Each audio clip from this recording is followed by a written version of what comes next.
Queridos, a paz, que Deus abençoe a tua vida, ilumine você para as melhores coisas que você pode viver na sua história, no seu caminho. Você seja iluminado para viver todo o bem do Senhor nessa terra, em nome de Jesus. Eu quero falar com você hoje a respeito do desânimo. Porque o desânimo é uma das coisas mais comuns na vida cristã, uma das coisas mais fáceis de acontecer humanamente na nossa vida. Por que isso? Porque é um dia que chega para todo mundo. Como o tempo nos desgasta, como uma casa que precisa de reparos, como um carro que precisa de manutenção, assim também a nossa vida precisa de reparos, precisa de momento de cuidados. E aqui no Salmo 23, fala assim, Salmo 23, versículo 4: ainda que eu ande pelo vale da sombra da morte, não temerei mal nenhum, porque tu estás comigo, o teu bordão e o teu cajado me consolam. Sabe o que é interessante desse texto?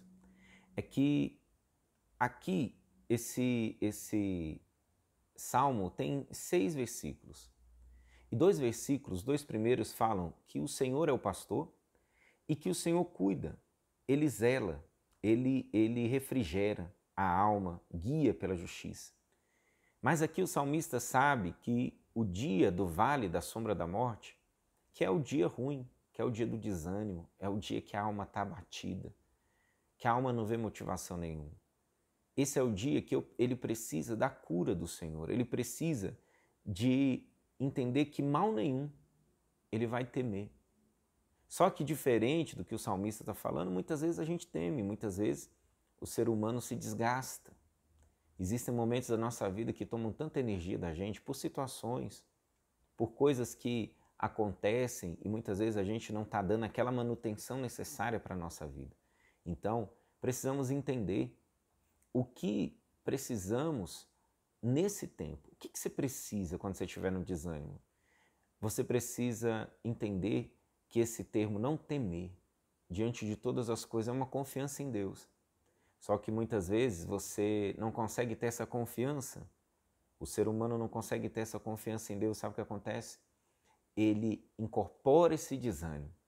E esse desânimo faz ele tomar as atitudes mais terríveis e derrubá-lo. Quando eu acredito que o diabo ele usa o desânimo exatamente nesses momentos para tirar o foco da sua vida. Porque se você não cuidar, o desânimo faz você você ter uma visão errada de tudo e de todos. Quantas pessoas estão afastadas da comunhão com Deus por causa desse desânimo? Porque o desânimo faz você enxergar que todo mundo está errado. Faz você enxergar que a culpa é de todo mundo. Que a tua família está errada, que o teu pastor não está nem para você, que se você tivesse dinheiro, ele valorizaria você, se você tivesse alguma coisa a mais, se você fosse importante, influente, mas como você não é, então ele não dá atenção, o seu líder não se importa com você. A igreja começa a ficar chata, as coisas começam a ficar chatas, a sua família começa a ficar chata, seus pais começam a ficar insuportáveis.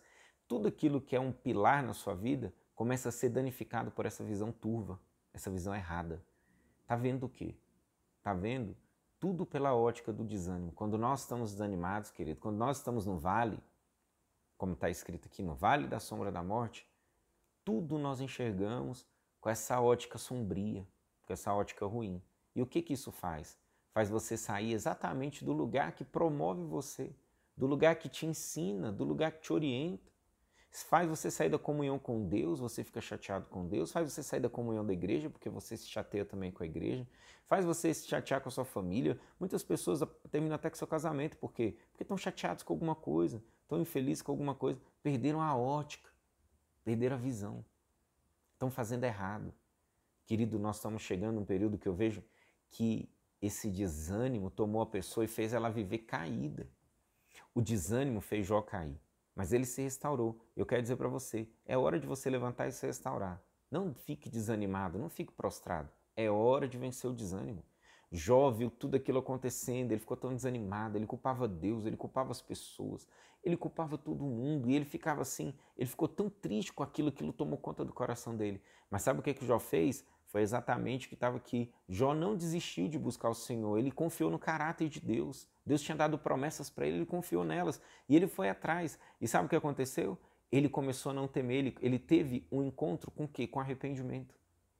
Sabe o que é o arrependimento? É quando você olha para você. Não é teu pai, não é tua mãe, não é teu pastor, não é a igreja, não é Deus. Mas você olha para você e fala assim, onde eu errei? Onde eu errei? Jó fala, eu me arrependo no pó e na cinza. Porque eu te conhecia de ouvir falar, mas agora eu te contemplo, os meus olhos te veem. Jó estava reconhecendo o erro dele, a distância dele. Tem coisa, querido, que é nossa. E aí, olha que coisa interessante. Quando você reconhece, em vez de você se entregar ao desânimo, ao teu dia ruim, ao teu problema, você faz o contrário. Você vai para a casa do teu Deus, porque ele fala aqui no versículo 5 do Salmo 23, preparas-me uma mesa na presença dos meus adversários. Ele não está resolvendo os seus problemas, pelo contrário, você vai ter que continuar lutando com esses adversários. Mas, olha a diferença, só que unges a minha cabeça com óleo. Eu tenho o óleo da unção para lutar agora contra os meus inimigos. Tem coisa mais poderosa que isso? Ele fala que o cálice transborda. Bondade e misericórdia certamente me seguirão todos os dias da minha vida e habitarei na casa do Senhor para todo sempre. O que o salmista está dizendo? Eu passei por esse dia mal, superei esse dia mal, agindo como ungido na casa do Senhor, recebendo esse óleo precioso, habitando nessa casa preciosa de Deus, nesse lugar que me abençoa, nesse lugar que me dá uma direção. Então, em vez de culpar tudo e todos, olhe para você, veja onde você caiu, se arrependa, volte lá. E não tem nada mais forte, querido. Eu acho que uma das coisas que mais toca em Deus é um coração quebrantado que vai lá e fala assim, Senhor, eu reconheço que o erro não está na igreja, que o erro não está nas pessoas, que o erro não está na minha família, não está no pastor, não está nos outros, está em mim. É o meu coração que precisa mudar. Isso fala tão forte com Deus. E aí você pode ter certeza que a tua alegria de estar na casa de Deus, recebendo esse refrigério, recebendo essa bondade, essa misericórdia, recebendo a força para você sair de todos os problemas, vai fazer toda a diferença na sua vida. Pensa nisso. Que Deus abençoe você em nome de Jesus.